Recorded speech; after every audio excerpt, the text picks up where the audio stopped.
है आपका आपके अपने YouTube चैनल अपेक्स एजुकेशन पर। तो आज शिक्षा मंत्री महोदय का जो बयान जारी हुआ है TRE4 के बारे में, जिसमें उन्होंने कहा है कि हम पहले बारीकी से रेशनलाइजेशन करेंगे, उसके बाद ही बहाली को लाएंगे। उनका कहना है कि इससे पहले जो भी बहालियां हुई है उसमें ख्याल नहीं रखा गया है रिक्तियों का, जिस कारण से बहुत जिले ऐसे हैं जहाँ शिक्षक क्षमता से ज़्यादा है, बहुत सारे जिले ऐसे हैं जहाँ शिक्षक कम है। उससे भी रहा सहा कसर जो बाकी था उसमें हुआ। जो ट्रांसफर पॉलिसी जो आया उसमें ट्रांसफर में यह ख्याल ही नहीं रखा गया कि कहाँ क्या रिक्ति है, जैसे तैसे ट्रांसफर कर दिया गया, जिसका परिणाम यह हुआ है कि अभी जो भी उत्तर प्रदेश से सटे हुए जिले हैं बिहार के, उन जिलों में शिक्षकों की संख्या बहुत अधिक है, और जो नेपाल सटे हुए जिले हैं या जो पश्चिम बंगाल सटे हुए जिले हैं वहाँ शिक्षकों की संख्या उतनी अधिक नहीं है। और बहुत सारे जिले ऐसे हैं जहाँ पर कि यानी कि बहुत अधिक अभ्यर्थियों का डिमांड था जाना, जिस कारण से वहाँ भी सीटों की संख्या नहीं है। तो ऐसा कहा जा रहा है अभी शिक्षा मंत्री महोदय के द्वारा कि पहले हम बढ़िया से रेशनलाइजेशन करेंगे, जब रेशनलाइज हो जाएगा उसके बाद हम रिक्ति निकालेंगे। तो आप समझ सकते हैं कि इस प्रक्रिया में थोड़ा विलम्ब लगना लाजमी है, जैसा कि वो कर रहे हैं, क्योंकि अभी विद्यालय भी बंद है, उनकी छुट्टी है। तो सारा रिपोर्ट लिया जाएगा। रिपोर्ट लेने के बाद देखा जाएगा किस जिलों में रिक्तियाँ कितनी है। रिक्ति जिलावार इस बार प्रकाशित होगा, जिससे आपको पता चल जाएगा कि किन किन जिलों में सीट कितने हैं। उस हिसाब से आप जिला सेलेक्ट कर सकते हैं, या आप के योग्यता के आधार पर आपको जिला मिलेगा। जो अभ्यर्थी ज़्यादा नंबर लाएंगे उनको ऑब्वियस है कि अपना जिला मिलेगा, और कम नंबर वाले को दूसरा जिला भी जाना पड़ सकता है, क्योंकि आपको समझ गए हैं कि रिक्ति सभी जगह एक समान रूप से नहीं है।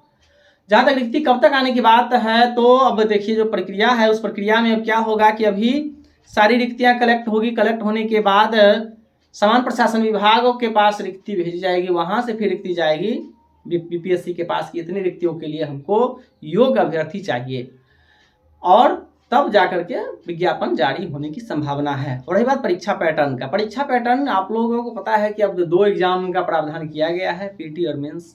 PT मेंस हो सकता है कि दोनों ऑब्जेक्टिव ही रहे, जिसकी अधिक संभावना है, क्योंकि दोनों ऑब्जेक्टिव ही रहेगा तो उसमें फिर ज़्यादा यानी कि और योग्य अभ्यर्थी निकल के आ सकते हैं। या हो सकता है कि एक पहला पेपर ऑब्जेक्टिव का हो, दूसरा पेपर सब्जेक्टिव का हो, यह भी संभावना बन सकता है। लेकिन यह अभी कोई भी चीज़ हम आपको श्योर नहीं कर रहे हैं इसके बारे में, लेकिन अधिक संभावना है कि दोनों पेपर ऑब्जेक्टिव रहने की संभावना है, जैसे कि अन्य प्रतियोगी परीक्षाओं में देखा जाता है। हाँ, जो BPSC का प्रशासनिक परीक्षा होता है CC, उसमें ऐसा होता है कि एक लिखित होता है और एक ऑब्जेक्टिव, मतलब एक ऑब्जेक्टिव एक सब्जेक्टिव परीक्षा होता है। वैसा प्रावधान भी हो सकता है, तभी यह सब चीज़ें प्रक्रिया अधीन है, और वह भी आपको नोटिफिकेशन से पहले सारी चीज़ें बता दी जाएगी कि क्या किस प्रकार से परीक्षा का पैटर्न होने वाला है।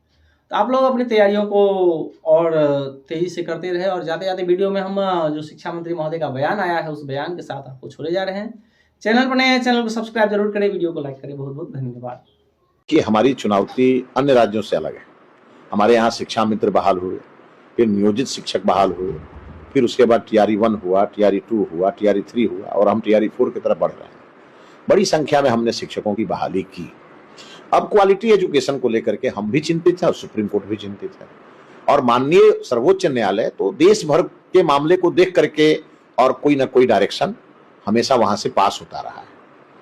अब माननीय सर्वोच्च न्यायालय से ऊपर न हम हैं न हमारी सरकार है, उसका अध्ययन करेंगे। अभी कल ही हमारे पास ये जानकारी आई है, हमने अपने लीगल टीम को कहा है कि उसका अध्ययन करिए। मंडे को उस पर सेक्रेटरी के साथ बैठेंगे, क्या एक्शन प्लान हो सकता है उस पर बातचीत करेंगे और आगे बढ़ेंगे।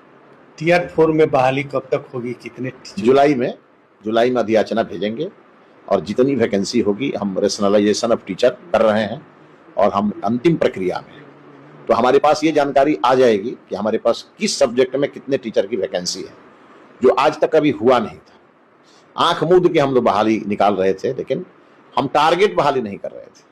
अब हम इस बार टारगेट बहाली करेंगे। किस सब्जेक्ट में कौन से टीचर की रिक्वायरमेंट है उसके आधार पर हम निकालेंगे। लगभग कितने पद रिक्त हैं इस पर? अब ये तो मैंने कहा ना कि अभी रेशनलाइजेशन अंतिम चरण में है। एक बार पूरी जानकारी आ जाए, और जितनी जानकारी आ जाएगी, जो हमारे पद खाली रहेंगे, रिक्तियां रहेंगी, उसके आधार पर हम भेजेंगे।